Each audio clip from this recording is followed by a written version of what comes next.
What's that? I was hoping he was gonna read the poem. I read it. I told him to read it. That's how he should start his presentation. Read the poem.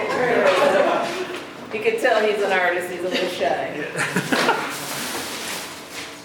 Alright, so my name's Adam, and I started this project by researching Corktown, basically the dynamics of the geography. And when doing that, I found that Corktown is a very interactive community. A lot of development and things that are happening are done by people of Corktown, coming together and making a difference. So I really wanted to focus on that aspect, like creating social spaces. So I looked at Heritage Works, basically what they are, and I applied what social spaces are to Heritage Works. And Heritage Works became split into two sections, the Social Catalyst and the Beating Heart. So basically the Social Catalyst kind of goes out in the neighborhood and creates like pop-up parks and social events and that gives Heritage Works a space to perform and practice. And the Beating Heart kind of is like the management center. It's the office space and everything. So I looked at what creates space, and that was boundaries. So I kind of looked at how boundaries can be changed and manipulated into creating the spaces that I wanted. And this social catalyst turned into this deployable pavilion type structure that docked to this Beating Heart single location, and this pavilion can be moved around throughout the community. For the Beating Heart location, I picked 3413 Water Street, which is right next to the school. I thought it was a really good location. It's on a busy road. It's got good access, linkage. It's a safe spot. It's a pretty big lot too, so I included some like recreational space and a community garden. For the interior, I wanted a very open, shareable office space. So I sketched that out here, basically almost like a big room. Off to one side you'll have like costume design, fabbing, with a big office space in the interior. And above that I had, lofted above I had like an office space for the traveling artist where he would like basically live, and I put run his office up there too for some privacy. And basically where I'm at right now. I had one question for Rhonda. Is there any like spot in Detroit or several locations that you find are like cultural significant places where you would want to travel to if you had any specific ideas? It's something to think about. I mean, because Adam's trying to, this idea again of a traveling component to the project, where does it end up, where is it located? It's something, I'll spend the rest of the semester thinking about grappling with, but trying to figure out where that is and just ideas, I think would be good to hear from you guys, but also just something to continuously think about, because it has a flexibility built into it in terms of like where it could go over time.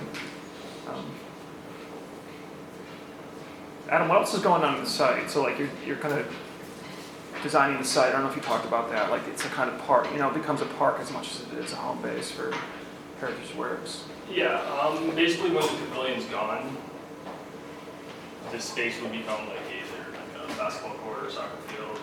In the winter, I figured it'd be flooded and turned into a like an ice rink. Another idea I had was to create basically the front wall of the building completely to the back wall. So if you're walking by or driving by, you can actually see straight through the building into this pavilion performance space. Kind of giving you that layer of program.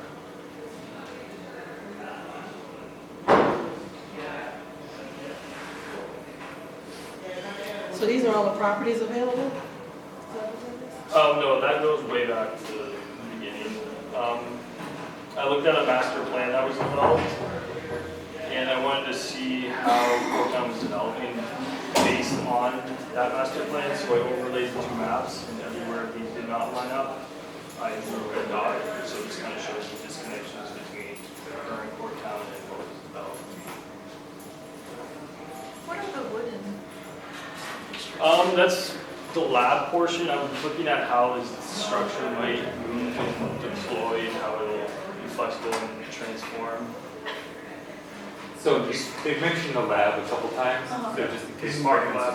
Yeah. Mark and I didn't show up, so- So co-instructors, sorry, I was like, I have another class that goes right up until this test, but the lab is a component in which they're, as opposed to kind of a traditional architectural studio model where they are kind of like, you know, have a concept and working through iterations and ideas and kind of, at the end, it's like perfect, the lab kind of runs concurrently with that, and it's an opportunity for like wild experimentation and failure, and hopefully, you know, in some cases, some of the students have been more successful than others at getting the work that's happening in the lab to influence what's happening in the studio.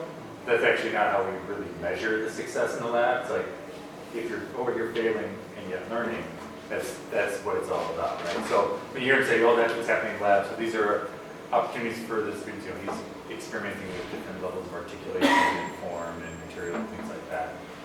So. It makes sense, yeah, it's like, this thing travels, it collapses, it becomes, you know, like this motion becomes the identity potentially, or, you know, that becomes the idea of building anticipation for the event and the way that the thing moves through the city. So, you're working through those issues through these guys. This is pretty cool. I know, I'm pretty intrigued with this paper folding. Yeah, and so like origami as a I kind of just structural wanted to know, technique. like, is it, no, it's not, wow. I thought maybe it was cut and tape, you know, tape. That's all folded. Yeah, all one Okay. piece. You know, there's just ways for him to play with Right, I. two-dimensional plane and a three-dimension, and I think he's even kind of moved past that a little bit, Yes. but. Yeah, just looking at the notion of moving from inside to out and having some type of structure to do that with, or from moving off the grounds totally. Yeah, that's structure. And that structure would potentially fold up and be mobile, so it have wheels or. Yeah. Basically load on the truck.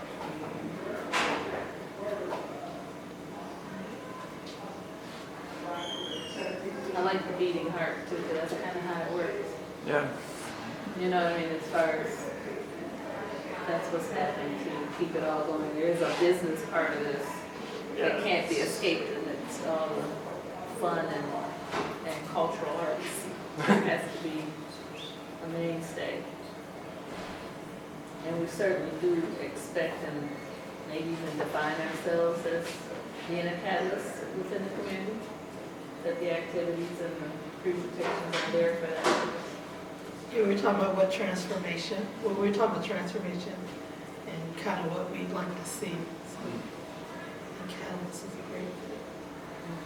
Yeah, the notion of wherever we plant ourselves, then we expect to be a transformative anchor in that community within that neighborhood, and to really, so you all are very correct in the notion of we're not interested to just be in a building and jump in a truck and run out of the neighborhood, but we do plan to impact we plan for the space to be impactful just in the site of it, as well as what is in it or comes out of it.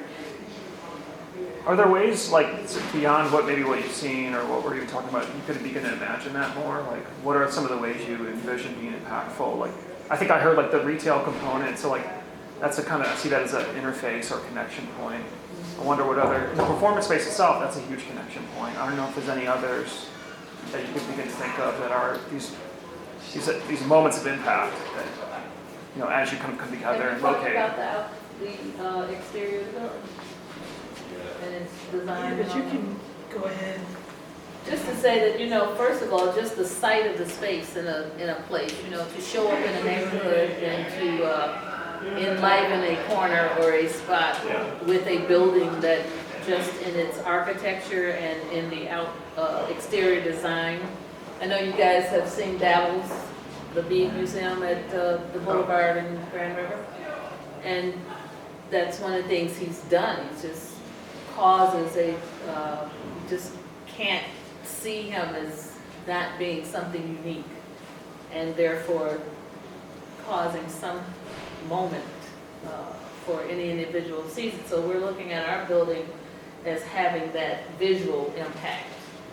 And, you know, of course, landscaping and the whole cleanliness of the space and the care that is obvious to it, all of that. But then the design, that exterior design, and I'm saying not just the shaping, but on that building, what that design that's placed there, so that it speaks to culture and it speaks to arts and it speaks to the kinds of bright, positive radiance Yeah. that we're hoping that these activities and this presence in that community will have. So all of that there.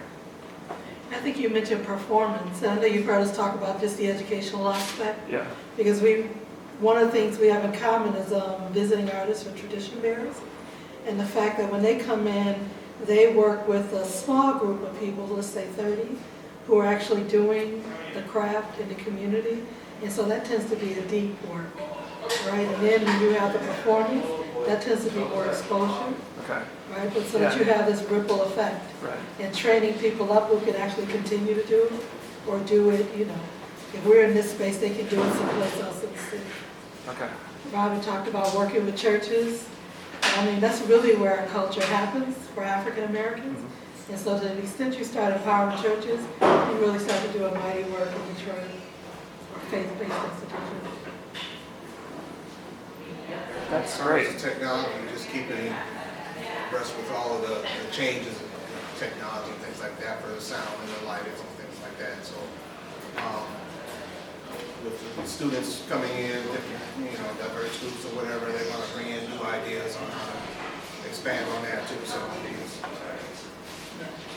That happened at Hart Plaza. Hart Plaza was built, I think it was the 60s or 70s. And then in the last 20 years, it was very outdated. It was very difficult to get the trucks in and out of the loading area. The PA system wasn't up to par. I mean, there just was, you could hardly get wireless down there. You know, it was a lot of stuff that didn't allow it to update itself and to stay current. And so that's something we'll have to be looking at, is how to create Okay. something that can be updated and made Flexibility, current yeah, as things go on, you know. Although, how did you know that Wi-Fi was gonna come in 1960? So how did you prepare for that? fantastic, thank you.